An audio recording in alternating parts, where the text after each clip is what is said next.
नमस्कार विद्यार्थियों। आज हम कक्षा 8 हिंदी पाठ्यपुस्तक वसंत भाग 3 के पाठ 12 सुदामा चरित का अध्ययन करेंगे, जिसके कवि है नरोत्तम दास।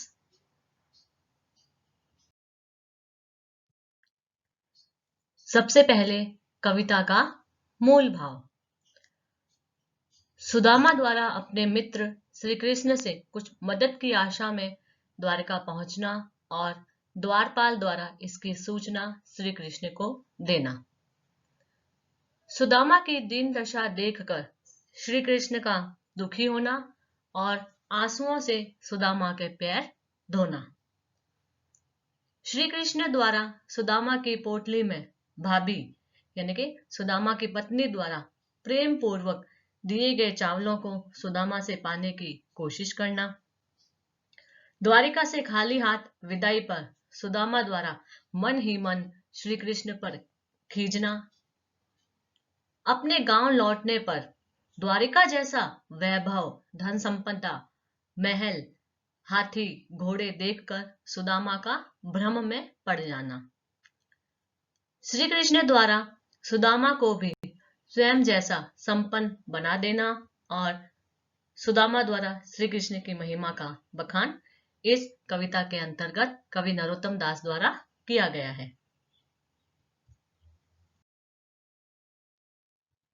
काव्यांश 1। शीस पगा न झंगा तन में, प्रभु जाने को आही बसे के ही ग्रामा। धोती फटी सी लटी दुपट्टी, अरु पाए उपानह को नहीं सामा। द्वार खड़ो द्विज दुर्बल एक, रहो चकिसो वसुधा अभिरामा। पूछत दीन दयाल को धाम, बतावत आपनो नाम सुदामा। शब्दार्थ। शीस सिर, पगा पगड़ी, झंगा वस्त्र, बसे बसता है या रहता है, के ही कौन सा, उपानह जूते, द्विज ब्राह्मण, वसुधा पृथ्वी, अभिरामा सुंदर, धाम आवास। इसकी व्याख्या।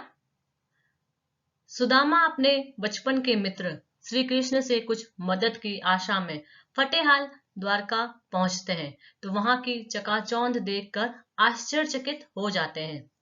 श्री कृष्ण के महल पर उपस्थित द्वारपाल सुदामा की ऐसी दयनीय दशा देखकर उन्हें द्वार पर रोक देता है और सुदामा के आने की सूचना देते हुए श्री कृष्ण से कहता है कि प्रभु, द्वार पर एक आदमी आया है जिसके सिर पर न तो पगड़ी है और न ही शरीर पर पूरे वस्त्र है। पता नहीं वह किस गांव का रहने वाला है। उसकी धोती फटी है, उसके कंधे पर दुपट्टा रखा हुआ है, उसके पांवों में जूते नहीं हैं। दरवाजे पर एक दुर्बल ब्राह्मण इस सुंदर पृथ्वी और राज भवन को अत्यंत आश्चर्य से देख रहा है। वो नगरी थी द्वारिका नगरी। वह आपका यानी श्री कृष्ण दीनदयाल श्री कृष्ण का निवास स्थान पूछ रहा है और अपना नाम सुदामा बता रहा है। काव्यांश 2। ऐसे बेहाल बिवाइन सो, पग कंटक जाल लगे पुनि जोए। हाय महा दुख पायो सखा, तुम आए इत्ते न कित्ते दिन खोए। देख सुदामा की दीन दशा, करुणा करके करुणा निधि रोए। पानी परात को हाथ छुओ नाहि, नैनन के जल सो पग धोए। शब्दार्थ। बेहाल बुरे हाल, बिवाइन फटी एड़ियां, कंटक कांटे, पुनि पुनः, जोए देखना, इत्ते यहाँ, कित्ते कितने, करुणानिधि दया के सागर अर्थात श्री कृष्ण। परात थाली की तरह का बड़ा और गहरा बर्तन। नैनन के जल आंसू, नैनन यानी आंख, तो नैनन के जल आंसू। व्याख्या। श्री कृष्ण ने जैसे ही सुना कि बाहर जो व्यक्ति है वह सुदामा है, तो श्री कृष्ण सुदामा को अपने सिंहासन पर लाकर बिठाते हैं और उनके पैरों को धोने के लिए परात में पानी भरकर मंगवाते हैं। श्री कृष्ण ने जब सुदामा के पैरों को धोने के लिए हाथ लगाया तो देखा कि उनकी एड़ियां जगह जगह से कटी हुई थी, फटी हुई थी। पैरों के तलवे में जगह जगह कांटे चुभे हैं। ऐसा लगता है जैसे पैरों में कांटों का जाल बिछा है। उनकी यह दशा देखकर श्री कृष्ण ने अत्यंत दुखी होकर कहा कि हे मित्र, तुम यहाँ अब तक क्यों नहीं आए? तुमने कितने दिन अर्थात बहुत दिन खो दिए हैं। यहाँ श्री कृष्ण कहना चाहते हैं कि तुम्हें तो मेरे पास बहुत पहले आ जाना चाहिए था। श्री कृष्ण की ऐसी कष्टकारी दशा देखकर करुणानिधि श्री कृष्ण द्रवित होकर रोने लगे। श्री कृष्ण के रोने से उनकी आंखों से इतने आंसू गिरे कि सुदामा के पैरों को धोने के लिए उन्होंने परात के पानी को हाथ भी नहीं लगाया। अर्थात श्री कृष्ण ने अपनी आंखों में गिरते आंसुओं से अपने मित्र सुदामा के पैरों को धोया।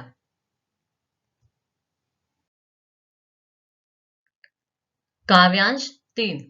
कछु भाभी हमको दियो, सो तुम काहे न देत। चापी पोटरी काख में, रहे कहो के ही हेतु। आगे चना गुरु मातु दयते, ले तुम चाबी हमें नहीं दीने। श्याम कहो मुस्काए सुदामा सो, चोरी की बान में हो जू प्रवीणे। पोटरी काख में चापी रहे तुम, खोलत नाही सुधा रस बीने। पाछीली बानी और जो न तजो तुम, तैसे ही भाभी के तंदुल कीने। शब्दार्थ: चापी दबाना, पोटरी पोटली, काख बगल, चाबी चबाना, बान आदत, प्रवीणे चतुर, सुधारस अमृत, भीने भीगे, पाछीली पिछली, तजा त्यागना। तंदुल का अर्थ है चावल। इसकी व्याख्या: श्री कृष्ण ने सुदामा से कहा कि चलते समय भाभी ने हमारे लिए कुछ दिया था, उसे तुम मुझे क्यों नहीं दे रहे हो? यह जो पोटली तुम अपने बगल में दबाकर किसके लिए और क्यों छिपा रहे हो? श्री कृष्ण अपने बचपन के दिनों की याद सुदामा को दिलाते हुए कहते हैं कि बहुत पहले आश्रम में गुरु माता ने जब हम दोनों के लिए चने दिए थे, तब भी तुमने अकेले चबा लिए थे। उस समय भी तुमने मुझे कुछ नहीं दिया था। श्री कृष्ण ने सुदामा से मुस्कुराकर कहा, मित्र, चोरी की आदत में तो तुम पहले से ही चतुर हो। यह पोटली जो तुम काख में यानी बगल में दबाते जा रहे हो, उसमें अमृत रस में भीगे हुए चावल है। उसे तुम खोलते क्यों नहीं? लगता है तुमने बचपन की वे आदतें आज भी त्यागी नहीं है। तुम भाभी के दिए अमृत रस में भीगे चावलों को अकेले ही खा जाना चाहते हो।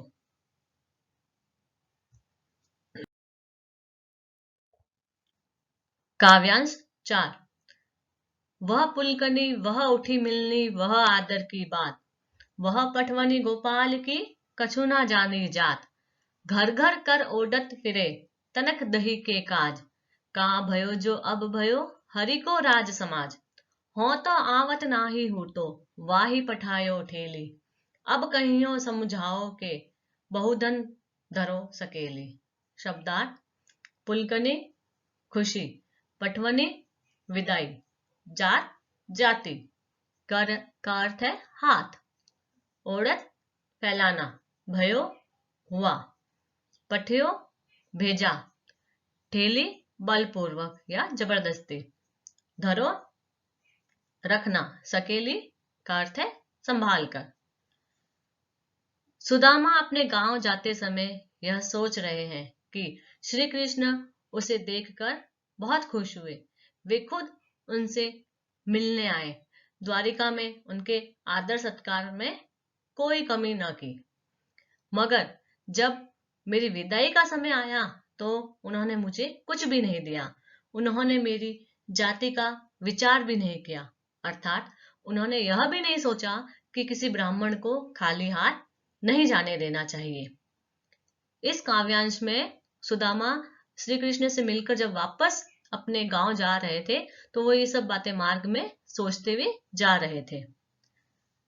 आगे सुदामा कह रहे हैं कि अब वे द्वारिका के राजा बन गए हैं तो क्या हुआ, है तो वही श्री कृष्ण जो घर घर जाकर थोड़े से दही के लिए हाथ फैलाते रहते थे। वैसे भी मैं भला कब आने वाला था, वह तो उसने, मतलब वो अपनी पत्नी के लिए कह रहे हैं कि मेरी पत्नी ने ही मुझे जबरदस्ती द्वारिका भेजा था, मैं तो आना ही नहीं चाहता था। अब घर जाकर अपनी पत्नी को समझाऊंगा कि वह कृष्ण द्वारा प्रदान की गई अपार संपत्ति को संभाल कर रखे। इस प्रकार वे मन ही मन श्री कृष्ण के व्यवहार से खींच रहे थे कि श्री कृष्ण ने उन्हें खाली हाथ ही विदा कर दिया है। काव्यांश 5। वैसो ही राज समाज बने, गजबाजी घने मन संभ्रम छायो। कैंधो परियो कहूं मार्ग भूली, कि फिरी के मैं अब द्वारका आयो। भोन बिलो की बे को मन लोचत, सोचत ही सब गांव मझायो। पूछत पाड़े फिरे सब सो, पर झोंपड़ी को कहूं खोज न पायो। शब्दार्थ।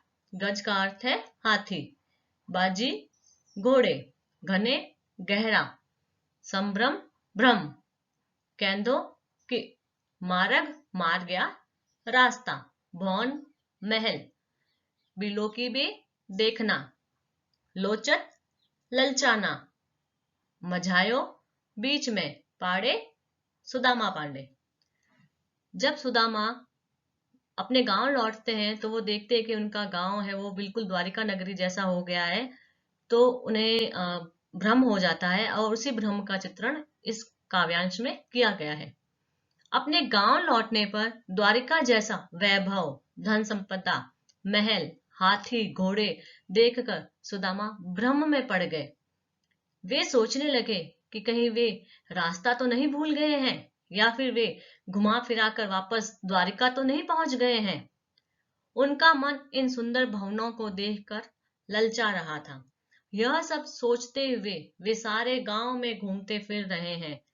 सुदामा पांडे सबसे अपनी झोपड़ी के विषय में भी पूछ रहे थे, लेकिन उन्हें उनकी झोपड़ी कहीं दिखाई न दी।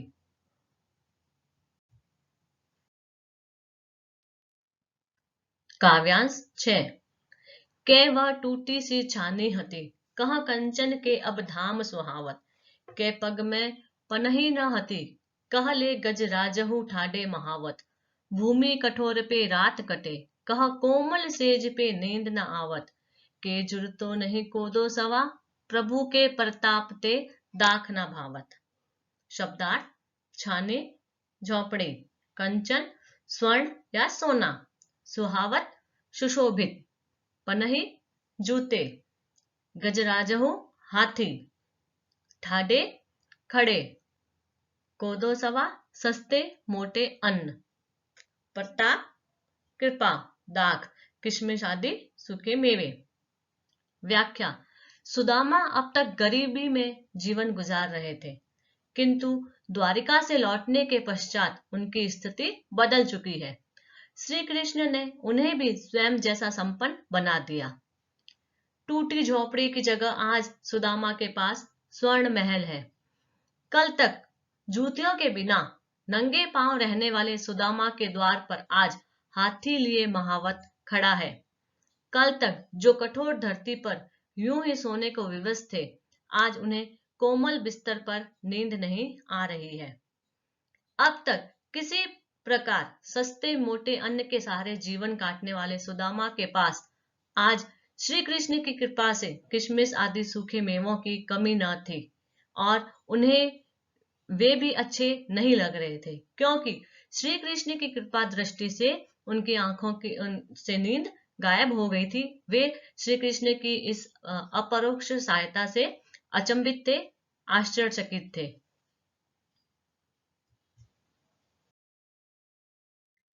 कुछ विशेष बिंदु इसका काव्यांशों से। सच्चे मित्र की पहचान व महत्व बताया गया है इसमें, कि जो सच्चा मित्र है वह मुसीबत के समय हमारी सहायता करता है। ब्रज भाषा का बहुत ही सुंदर प्रयोग किया गया है। इसके साथ ही साथ सवैया छंद का भी सुंदर प्रयोग कवि नरोत्तम दास ने किया है। अतिशयोक्ति अलंकार। जब किसी बात का बहुत बढ़ा चढ़ाकर वर्णन किया जाता है तो वहां अतिशयोक्ति अलंकार होता है। कविता की निम्नलिखित पंक्तियों में अतिशयोक्ति अलंकार का विशेष सुंदर प्रयोग किया गया है। जैसे पानी परात को हाथ छुओ नहीं, नैनन के जल सो पग धोए, के वह टूटी सी छानी हती, कह कंचन के अब धाम सुहावत। इन पंक्तियों में बात को बहुत ही बढ़ा चढ़ाकर प्रस्तुत किया गया है। विद्यार्थियों, मुझे आशा है कि आपको ये काव्यांश, उनके शब्दार्थ और उनका अर्थ बहुत ही अच्छे से समझ में आया होगा। आप इस वीडियो को 2 से 3 बार अवश्य सुने। धन्यवाद।